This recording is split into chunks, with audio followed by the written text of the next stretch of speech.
Welcome to the Upkeep Pledge Pros Podcast, a podcast dedicated to unmatched value and unwavering support for our customers and the community at large. Today, returning to the podcast is John Livingston of McKinstry. John, welcome. Good morning. How are you doing, Bryan? Good, man. How are you?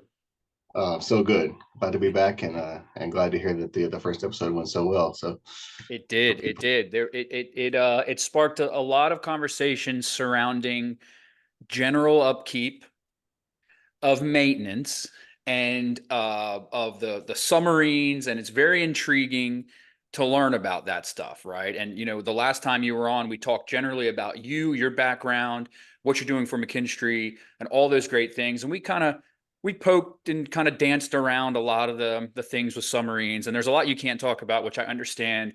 But there's one thing that some people had asked me, close friends of mine that listen to the podcast, and also some people who are new to the podcast that were very interested in something that was very impressive to me when we spoke last time, which was you being the head of the 3M program on the submarine. right. And for those of you listening, we're going to kind of dig into that a little bit because it is a crazy thing. It's a very old and storied thing that has evolved over time. And what the 3M program is essentially is the maintenance materials management of the Navy. And before I start bothering John about questions, I found the original document for the 3M program that was published on March 8th, 1963 by the Chief of Naval Operations. And I want to read the first paragraph here. And then I want to start talking, John, about some of your stories and things. And I'll keep going back to this document as we go, because it's kind of neat to throw in here the old history and what they were thinking about back in the day. Right. Yeah.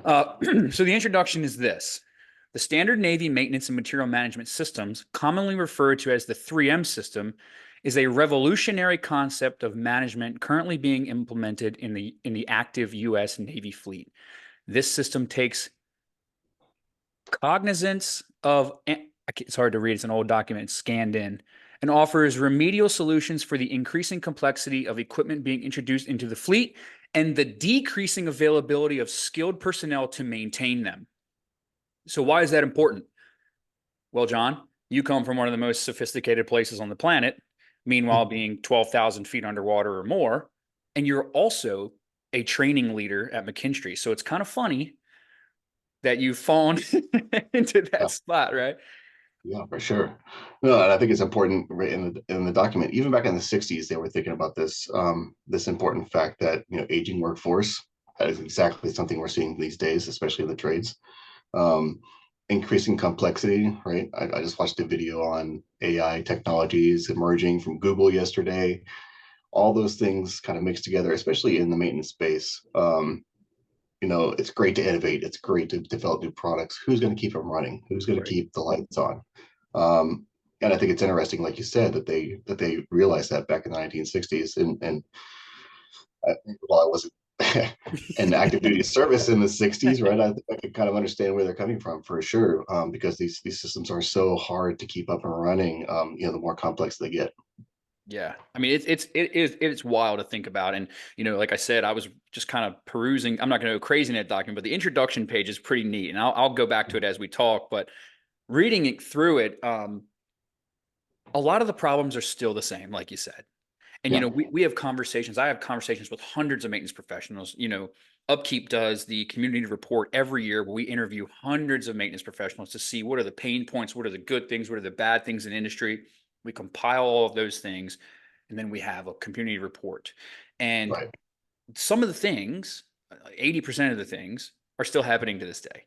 Manpower, training, technology changes, all of those things. And this document talks about a lot of that. So I want to just get in from your perspective and the Submariner perspective. What was the 3M program, you managing it? What was that like? Because I only knew of, I was on a carrier, so there was multiple people involved in the 3M process broken up. But on a sub, I'm assuming you're the guy. Right. Yeah. Ultimately, the second in command, the executive officer, kind of owns the program. Right. And I work directly for him, and he reports directly to the captain. but managing the day to day, absolutely, fell on the 3M coordinator or the 3MC, and that's the role that I filled during my last tour on the Ohio. So it was really interesting just to kind of see it. As you move up the ranks, you start out your frontline worker. You get your one maintenance per day or two maintenance per day as you go do that thing. And then as you move up the ranks as a work center supervisor or leading petty officer, you're kind of in charge of your work center, right? If that's on the flight deck for you, fixing cranes and things, or for me, maintaining torpedo tubes, right? Kind of managing that single work center, a little bit more complicated. We talked about the forecasting piece and scheduling piece last time on the podcast, and that was fun and challenging, and it kind of really gives you the insight on the overall maintenance picture on the submarine.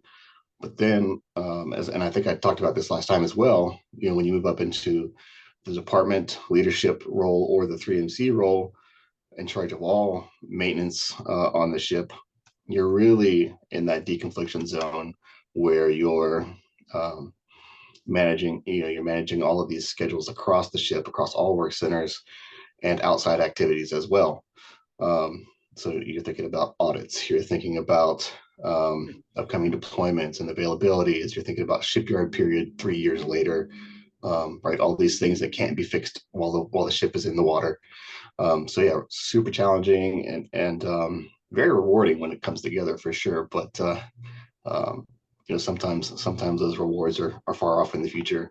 When you think about am I being responsible with taxpayer money? Am I ordering too many parts because maybe this thing will break? Am I doing the maintenance responsibly enough to keep the equipment running, but at the same time, being fiscally responsible and things like that. So yeah, a lot to juggle for sure. Yeah, it's wild. And think you mentioned audits, and I'm thinking back to being an AIMD, Aviation Intermediate Maintenance Department. Every machine I touched, I had to get certified on. So I had to do OJT on the machine, I had to test on the machine, and then I had to go take a test at the QA center on the ship. And Yeah, I had to get what's called your CDI, collateral duty inspection. So I was getting certified to be a person that could then oversee the maintenance on each machine. So if a junior sailor was doing maintenance, I could walk up and do a spot check yep, on yep. them, right? But what's a cool thing to note here with the 3MC is that you are responsible not just for the actions of the maintenance, the planning of the maintenance, the compliance of the maintenance, and then the fourth crazy thing is the logistics of the maintenance. You need to make sure that everything is there on time to specification to ensure that these jobs can be carried out in the most efficient and effective manner possible. Right. And there aren't a lot of civilian jobs that have all four of those that they are directly responsible for, right? Like I've been the director of maintenance and reliability, where I was in charge of all of those things, but I had individuals who were good at all of those individual things working for Right. me. So that's a heavy weight to be carried on your shoulders. Not to mention you're in a $4 billion submarine, and you could be anywhere in the world in 12 hours, and it's just wild. But so talking about the I want to just touch on audit side one more time. So did you have the quality assurance people working for you? Like how did you have all that on the submarine? Were they collateral duty inspectors, meaning they held some other job but they did that?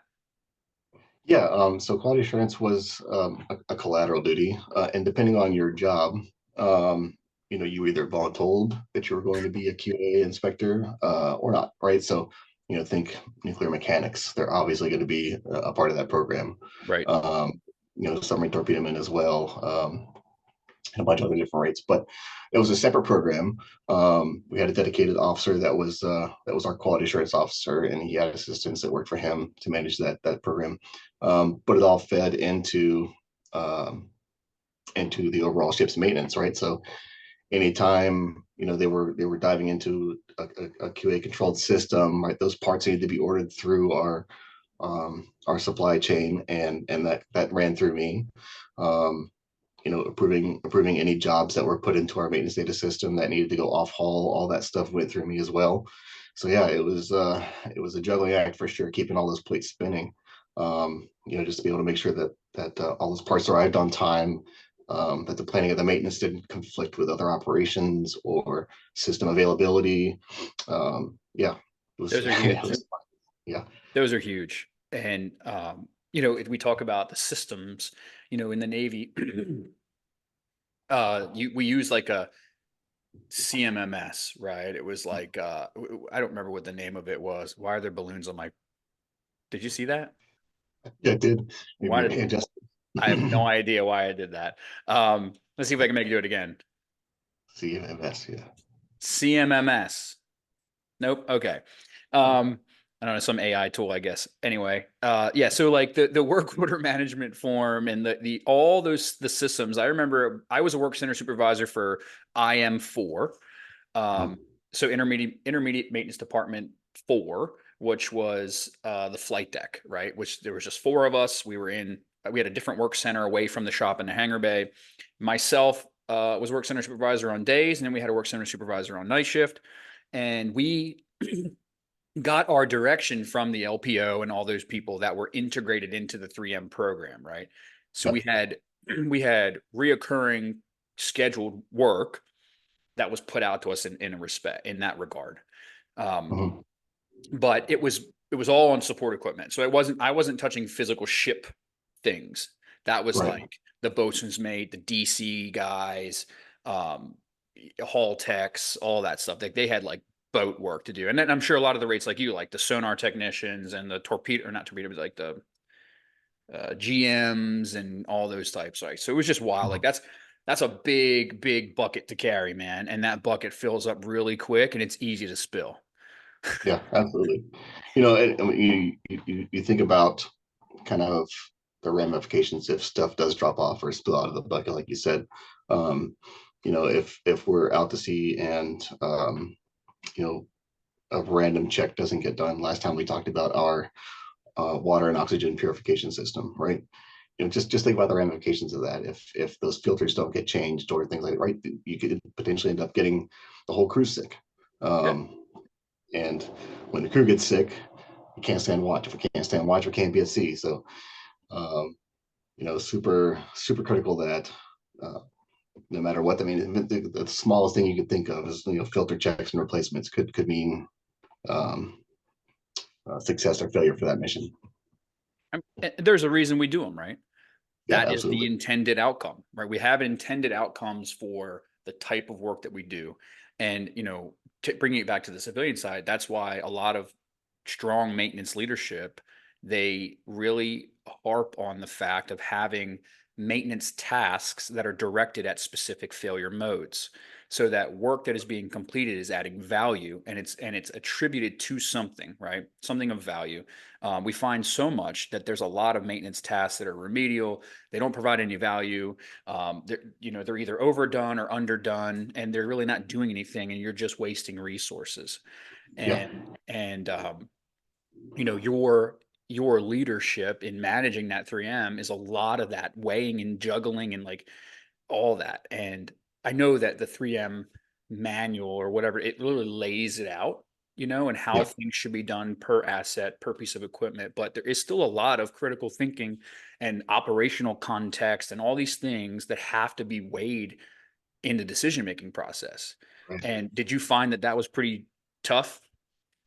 It was, yeah, it was definitely, especially on the Ohio, and during my 3MC tour, we ran into a lot of I won't say roadblocks, a lot of hurdles during that tour with just the deployment schedule. You're working with 2 separate submarine crews on that ship. So one crew will have it for 6 months.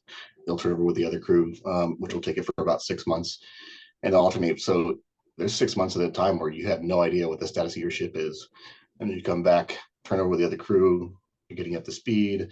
You find out, oh, they didn't mention this thing was broken, or they didn't mention that we don't have parts to fix this issue, right? So, um, you think about any challenge that you face, um, on the flight deck or in the civilian world. I know you worked for a couple of heavy equipment companies maintaining some heavy equipment, right?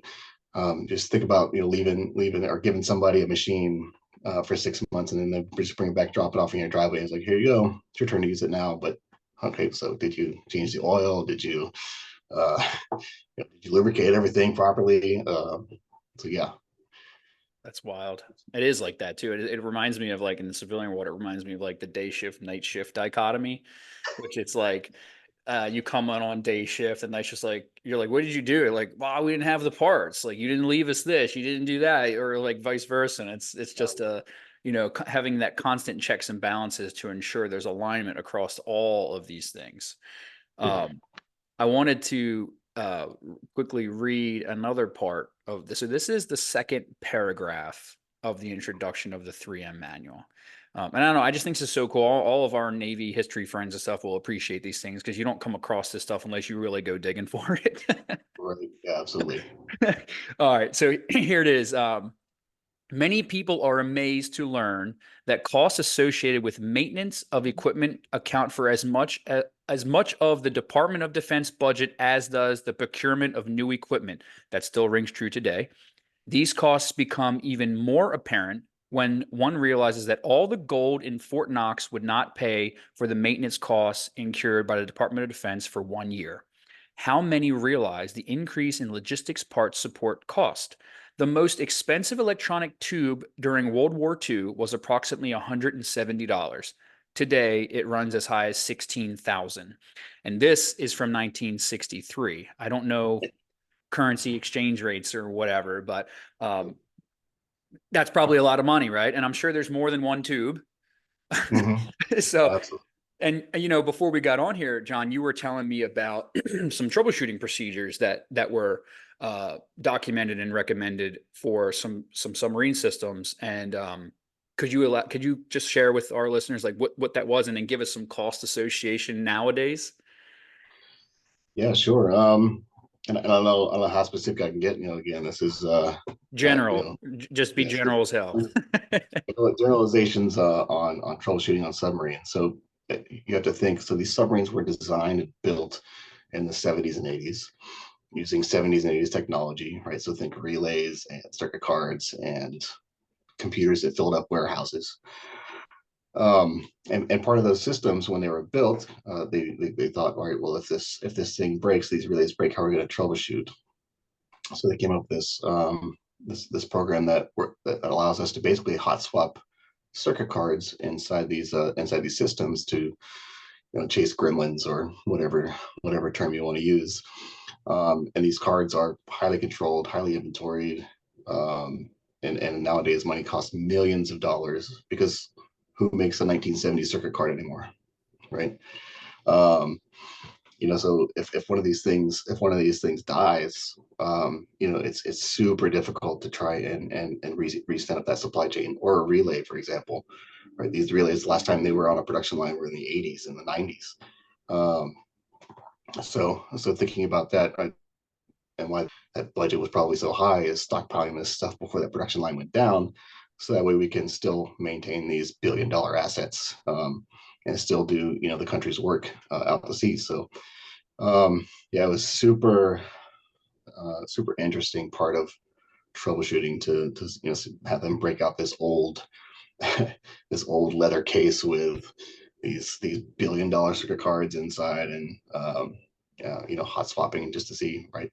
But yeah, you can take that with any part of the troubleshooting piece on these boats, because they were built so long ago.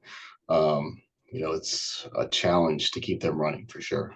Yeah. And you mentioned it too, right? Just the cost of upkeep versus buying a new submarine. It was all over the news a few months ago with I think it's Boise, USS Boise, has been sitting in on the Virginia waterfront for years now because they haven't had the money to fix her. Uh, you know, just a sad sight to see, that asset by the pier, that crew having to, not being able to do their job. Um, because we can't allocate funds appropriately enough to maintain that submarine. Sure. So And there's still a cost associated with that thing sitting there. absolutely, paying for the food, you're paying for the Everything. husbandry, right? Yeah. Operational missed opportunity, all of these things have a cost associated with them. Oh And yeah. when we talk about the cost benefit of maintenance, we talk about replacement asset value. And in maintenance, that's a calculation you run based on how much money it takes to maintain something versus replacing it. Mhm. And that's a huge metric for people who are trying to look ahead and understand cost per asset and the life cycle of an asset. So it's like, I've got a machine that's $1 million. I depreciate it over 7 years. It costs $1 million to buy a new one now, but in 7 years, it may cost this much to buy a new one. And this is how much mine is worth. And this is how much money we spend on maintaining it. So you get to a point in executive leadership with maintenance where you go, I'm not spending any more money on this thing because the value is not there for it. I should just Yeah. buy a new one. It's also a good metric to understand where you are in your maintenance efficiency. So if a machine costs 100 grand new and the first year you have it, you spent 100 grand maintaining it, we got a problem. Yeah. Yeah. Time to find a machine. Just buy a new one every year if you're going to maintain it that poorly, right? Um, but yeah, that's pretty cool. And then I like the reference of Fort Knox and gold, right? Because it's 1963. Yeah. Now we don't That's know if the- there's gold in Fort Knox at all. Like no one has a clue, right? that's true. It's pretty wild. Yeah. Um, there was one other thing on that first part I wanted to talk about here. Um, I wanted to talk back about about your your troubleshooting process and the standardization of assets and the commonality of assets is key to some operational effectiveness, right? And Absolutely. when I managed large fleets of heavy and industrial machinery, I was very adamant about making everything the same if I could. Mhm. Same type, same brand, all of those things. It's not only easier to manage, it's easier to train on, it's easier to modify and update, spare parts you're using with limited suppliers. Um, and there's also a reduced cost of troubleshooting. And what I mean by that is if I've got two Cat 963 track loaders, I've got a weird hydraulic problem with one, I isolate the circuit, I can go test the pressures on the good one, right? And Yeah. if need be, I can take something off of this one to test it on this one. The only downside to that is when it comes in the form of electronics, because if you have shorts or you have, backgrounds, you can actually kill the part, the good part that you put in. And then Yeah. you're going to be chasing yourself for hours because you killed the part that you just used to try to troubleshoot, right? Did you I guys can ever either, see that with those cards? yeah, I can neither confirm or deny that that may have happened once or twice to me in my early days for sure. No, it's definitely, and you'll see it all across the Navy, right? The cannibalization program, even in the Ghost Fleet, right? Or ships that have been decommissioned. They're not just sitting there rusting, right? Those are parts houses. Those are Yes. testing grounds. They're super valuable to the Navy still. And like you said, having those like assets is a game changer and could be the difference between a submarine getting underway or not. Back, I think it was on Santa Fe when I was the TMC on that boat. We had an issue with one of our systems, and it was underway limiting. Right, if we didn't get this thing to work, we weren't going to sea, and we basically had to cannibalize whatever that part was from another submarine to get it installed. And the team was awesome. They kept after it overnight, got this thing up and running, and we were able to make our underway time.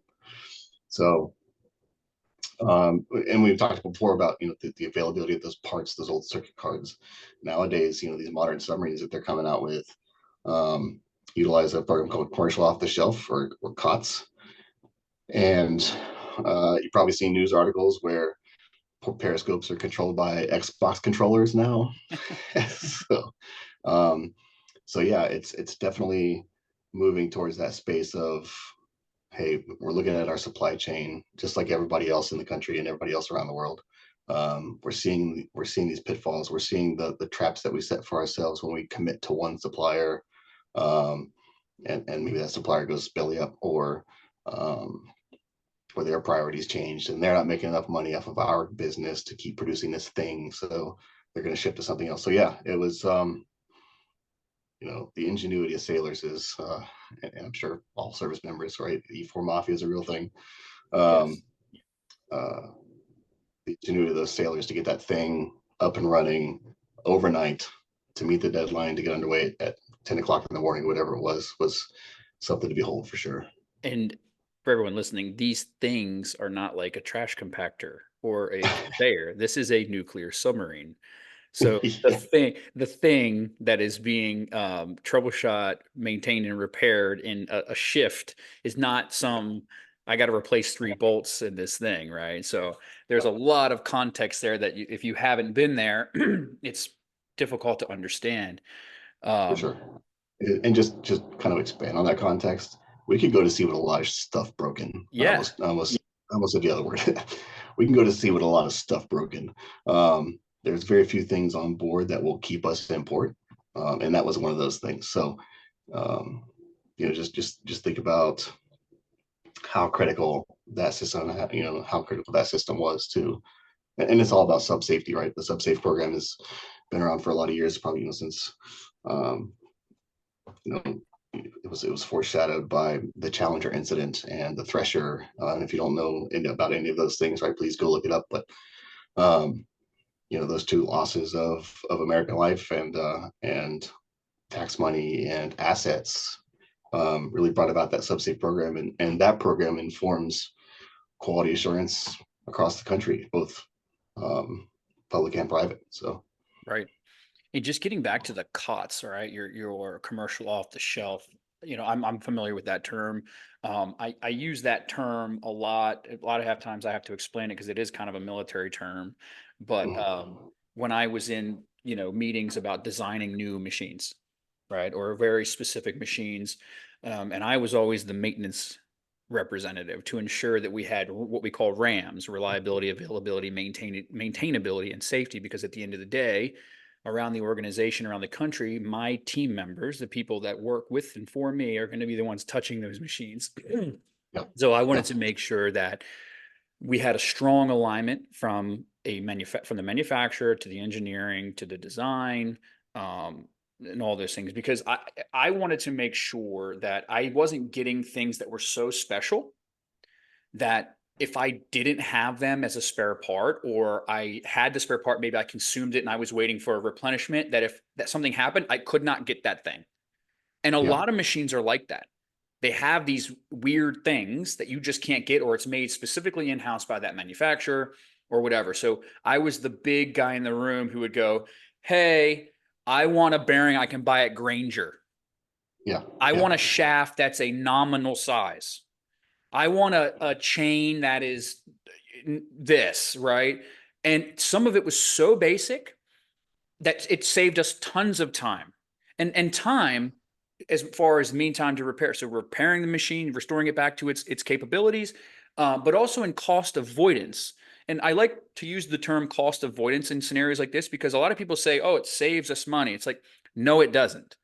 Where is the money going that's being saved? No, that money will be earmarked for something else. What we're doing is we're avoiding more cost by right, having sound strategy when we come into these scenarios and these evolutions. yeah, or a potentially unsafe situation, but potential injury or potential death. That's Um, right. I That's like, a I like, I like, cost, right? yeah, It's the yeah, cost of a life, a cost of a limb, a first cost, cost. all those things. Yeah, I like where you're going with that, and it kind of reminded me of some issues that we've had before I retired. A big spat of safety incidents during regular maintenance. A sailor was going back doing their job, trying to do good things to grease this hydraulic ram or whatever it is. But because when the submarine was designed, they didn't have whatever safety guard in place. Um, you know, the sailor's going to do what the paper tells them to do. So they're going to go back there, they're going to grease the thing. Maybe they weren't trained right. Maybe they just didn't have enough situational awareness, but they ended up getting injured around one of these big hydraulic rams. So, of course, hindsight being 2020, let's go ahead and fabricate these new safety guards and be safe, right? But when these submarines are designed, and I think with anything else, right, it's important to take a look at, like you said, who's going to be maintaining this equipment? are they going to be able to access everything we're asking them to do? Can they do it safely? And it's a huge part of, I think, what the Navy does really well, is the leadership involvement during these spot checks that you mentioned, right? Where maybe Hey, I've done sailor. this. Hey, shipmate. What are you doing? Yeah, yeah, maybe I've done this maintenance 400 times during, in the span that I've been on this ship. But the one time that, my chief or my division officer comes down and watches me do this thing, they point out, hey, see, you're doing it this way, but this is what the intent is, and it'll save you 10, 15 minutes here, or you've been using the wrong grease, or whatever the case may be, right? Um, yeah, it's super interesting to see kind of what that dichotomy is between system design, build, implementation, and the people that need to keep it running. Yes, because it's very easy to have a disconnect between those levels of the organization, right? Um, Yeah, and the engineer who is designing the machine may not have the operational and maintenance context to understand what he's doing. Not that he's doing anything yeah, wrong.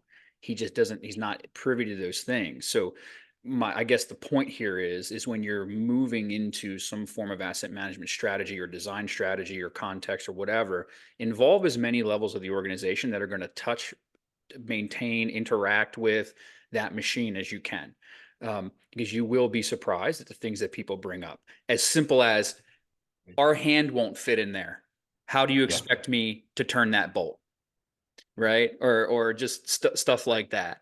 Um, I wanted to read the last paragraph of the introduction of the 3M system from mhm, 1963, and then we can chat a little bit about this because there's a lot of kind of some cool stuff in here. Okay. The 3M system was introduced into the Navy on 8 March 1963 by the Chief of Naval Operations Instructions 4700.16. This instruction contained two basic milestones as shown in illustrations number 1, which of course we can't see. The first was to develop and implement a standard of maintenance planning and control that would provide for the uniform accomplishment of planned maintenance throughout the operating forces. And the second, to develop and implement a uniform system for collecting, processing, analyzing, and distributing feedback information to enable line commanders and support bureaus to better carry out their management functions in the support of the operating forces. The former is referred to as the Planned Maintenance Systems, PMS, while the latter is known as Maintenance Data Collection Systems, the MDCS.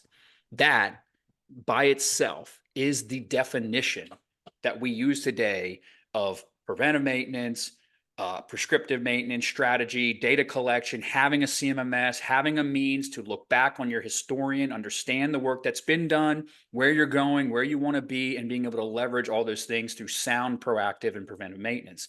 Um, yep, and that's just it's just crazy. And then that introduction is just one page, it's 3 paragraphs. We went through every single one, and there's just so much. Anybody in maintenance or in operations reading that will be like, oh my God, that's like everything we still do to this day. yeah, yeah. I mean, if it ain't broke, don't fix it. I think we understand pretty well nowadays what the value of preventative and predictive maintenance is. Getting those outcomes from our programs, and like I said, even back in the '60s, right? They had an idea of how this program should look, and it's lasted, stood the test of time. We talked about maintenance feedback, right? And part of the job that I had as the 3MC on the Ohio was kind of managing all that feedback and forcing that feedback function in the various work centers. Um, it's real easy just to find workarounds. Say I'm going to grease this thing, this rudder, I'm going to go grease the anchor chain, right? But every time I grease it, I know that this step doesn't work, and I have to do, whatever else instead. And because I'm the maintainer of that system, right? I'm the subject matter expert of the anchor system. I'm the one that does the maintenance all the time. I just keep going, right? But what about those other sailors on all the other platforms that have the exact same system? Or think, if I'm fixing my tractor or my heavy equipment? What about all these other people that have this same equipment that maybe we're fighting through this and don't have a clear procedure to follow that works? So that feedback system is really in place to get the frontline observations and the frontline experience up to the leadership team so that they can make changes or procure new parts or identify a better tool, and keep the program as streamlined and easy to follow as possible. Yes, and that goes back to the the importance to creating maintenance checks and tasks that are repeatable outside Mhm. of your knowledge, right? Yes, Yeah, we want very confident or competent, um, smart maintainers. We want those at every turn we can get. But the reality is like this document says in the 60s, you're not always going to get those people, right? yeah, So the the way that best practices talk about nowadays is write the procedure as if you were going to hand it to your kid or something, right? Because we want to make sure that things are called out, from a cause, correction, confirmation standpoint. I call that the three C's. From a cause and effect, right? So if you do X, Y, and Z this way, this is the outcome. But if you don't do it this way, this is the outcome. And I'm going to use your hydraulic ram as an example. The you don't even have to tell me, but it's likely that the risk that was there was one of two things: was either stored potential energy or a pinch point with that cylinder. And okay. in the documentation, those things can be described, right? Mhm. Even a place to stand. We used to have Yeah, some machines, cranes and things, where I put a big sticky red dot on the floor in the engine room. It's like, stand here to do this job, I like right? that So like, visual. yeah. So if anybody listening, take the key point for this is when you're building strategy and structure surrounding preventive maintenance is be as descriptive as you possibly can, use visual cues, use all the resources that you can to create the most repeatable process that you can. And here's the pro tip: bring the people in who do the work to help you build it out. John, that's what you're saying with like, hey, there's pros out there that can crush it, but there's guys who can't. Yep. And we need to uncover and turn over all those logs with the right people to do this the right way and to write this the right way and do it for everything. I know Yeah. it takes time and it's tough, but your efficiencies, your repairs, your availability will go up. And those things are noticed by the operational organization and the bigger organization, and they build trust, they build confidence, they reduce missed opportunities, reduce risk, all those things. Absolutely. No, that's a great example, and I think you hit the nail on the head. Right, writing procedures for, yeah. Think about the most brand new person at your organization. Are they able to follow this thing without much help? Right, everybody's going to ask for help. You're going to run into something that doesn't make sense that you need clarification on, but they should be able to follow the procedure. If they're a qualified technician, or a qualified maintainer, they should be able to follow that procedure to the letter and get the tasks done the right way safely every time and make it repeatable, right? Yes. And some of those, I remember in the Navy, some of the procedures had pictures of the tools that were required. Mm-hmm. And it wasn't, not all of them had it, but some did. And the ones that had pictures were odd tools that were very specific to that thing. And I remember thinking like, I'm so glad there was a picture of this thing. I know they have part numbers and everything, but like, Yeah, I'm so glad there was a picture because I remember going to the tool crib to check out my tools for pre-work, yeah, and the number would have found it for us, but the name and all, I'd have been like, I have no idea what this thing is. yeah, Right. right, right. So they Wrench, could, box, and one each. yeah, they could have handed me a pad eye wrench and I never would have known. Right. Yeah, yeah. No, they've done a really good job. The Navy, there's actually a guy that I served with a long time ago. He's actually pretty high up there in the 3M world on the NAVSEA side as a civilian now. Nice. But yeah, he's pushing hard to get the Navy's overall CMMS modernized and effective and efficient, just like Upkeep does, right? To where Send them our way, man. Send them our way. right? That speed contract. Um, but yeah, just trying to modernize it to where I think the Navy and the military in general paves the way for a lot of things, maintenance included, right? We've got some of the most complex systems in the world with ships, submarines, and aircraft. Um, and a lot of the lessons learned that companies in the civilian world probably come from those veterans that served in the military at one point in time, like you and me, that saw the way right looks like and are bringing that stuff to um, to the civilian world. And like with anything else, the CMMS and the Navy could be better in areas, is doing the right things in other areas, and he's doing great things over there to bring it up to speed and make it easier for the sailors to maintain the equipment that's been entrusted to them, to do the nation's work. So, hats off to him, and hats off to everybody that's still out there serving for sure. Yeah, that's a huge key component to CMMS in general is creating an application or an avenue to enable work, not hinder work. Right, Right? We want to enable work to be performed, and there's certainly companies that do that, and there are companies that don't do that. right. But yeah, I think it's awesome.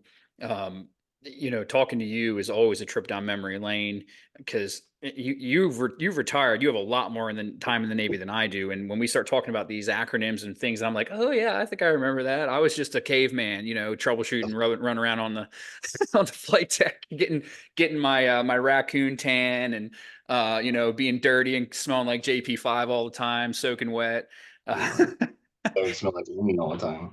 Yeah, yeah.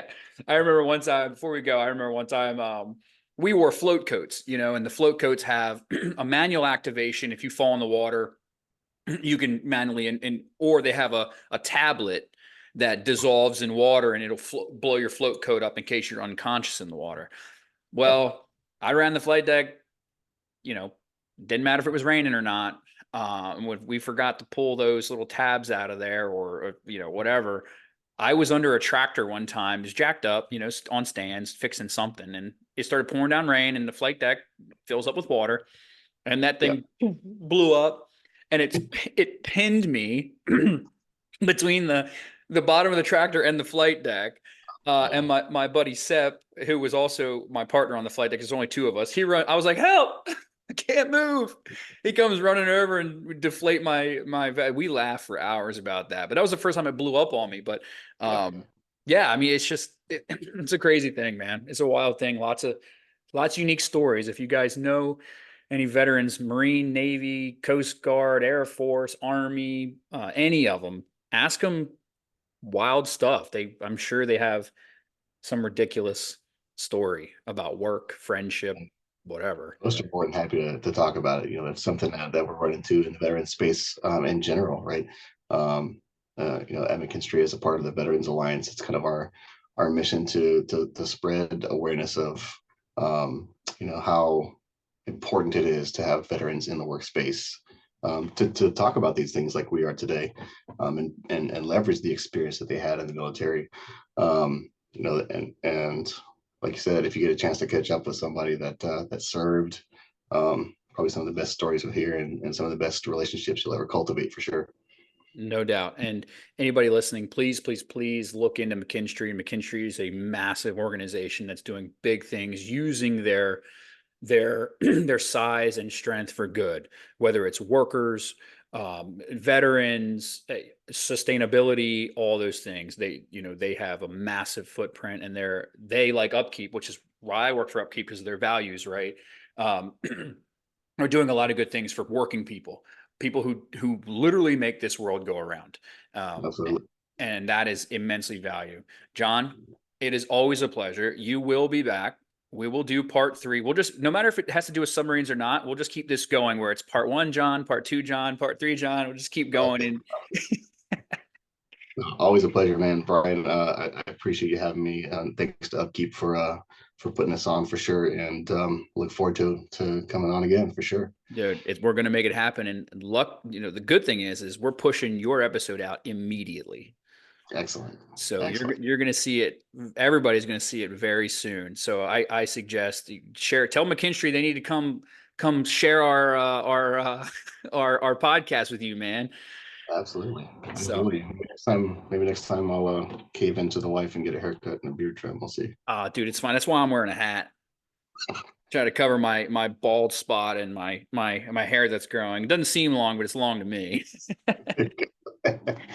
John, always a pleasure, brother. We will see you on the next one. Absolutely. Have a great day. Thanks, man. See ya.